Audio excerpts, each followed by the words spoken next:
Welcome to my channel ঘরোয়া রান্নাবান্না আমার হেসেল ঘর। আজকে আমার হেসেলে রান্না হবে টক ডাল, তবে সেটা করম চা দিয়ে।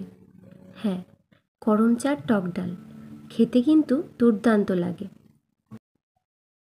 এই বর্ষাকালে করম চার গাছে করম চা একদম ভরে থাকে। কত রকম পদই না আমরা করম চা দিয়ে খেয়ে থাকি, কিন্তু এই সাধারণ করম চা দিয়ে টক ডাল এটা কিন্তু দারুণ খেতে লাগে। বানাতেও যেমন সহজ, খেতেও সুস্বাদু। তার জন্য প্রথমে আমি করম চাগুলো নিয়ে নিয়েছি। অল্প কিছু করম চা আমি মাঝখান থেকে কেটে বীজ ফেলে দিয়ে জলে ভিজিয়ে নিয়েছি।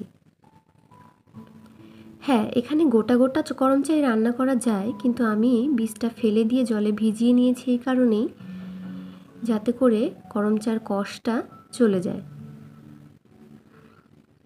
আর আরেকটা টিপস, যদি এখানে সামান্য ভিনিগার দিয়ে করম চাটা ভেজানো যায় তাহলে করম চাটা ডালের মধ্যে একদম গলে যাবে না, নরম হবে কিন্তু গলে যাবে না। খেতে এবং দেখতে অনেক বেশি ভালো লাগে।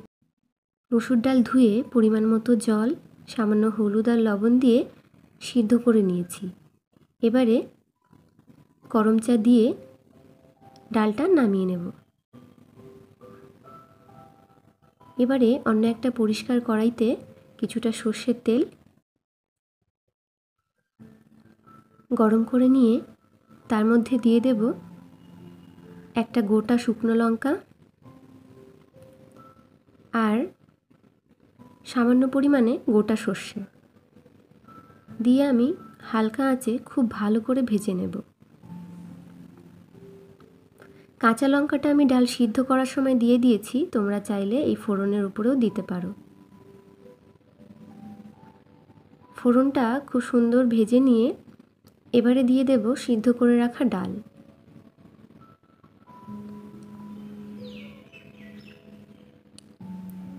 ডাল দিয়ে নিয়ে খুব ভালো করে ফুটিয়ে নেব।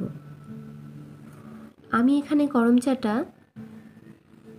সামান্য একটু ভিনিগার দিয়ে জলের মধ্যে ভিজিয়ে রেখেছিলাম, যার কারণে করম চাটার ফ্লেভার রয়েছে, টকও হবে ডাল, কিন্তু একদম গলে যাবে না করম চাটা।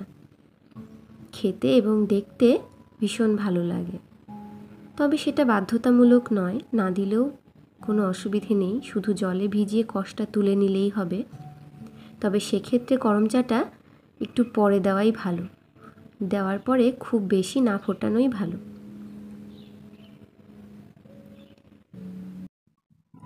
একটু টেস্ট করে নিয়ে যদি প্রয়োজন হয় আর একটু লবণ মিশিয়ে দিতে হবে।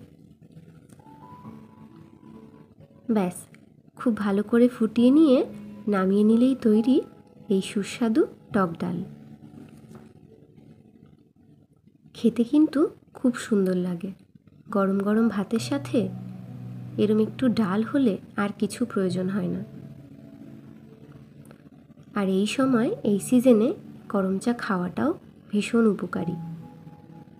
ব্যাস, আমার ডাল একদম রেডি। ভিডিওটি তোমাদের কেমন লাগলো কমেন্ট বক্সে জানাতে ভুলো না কিন্তু।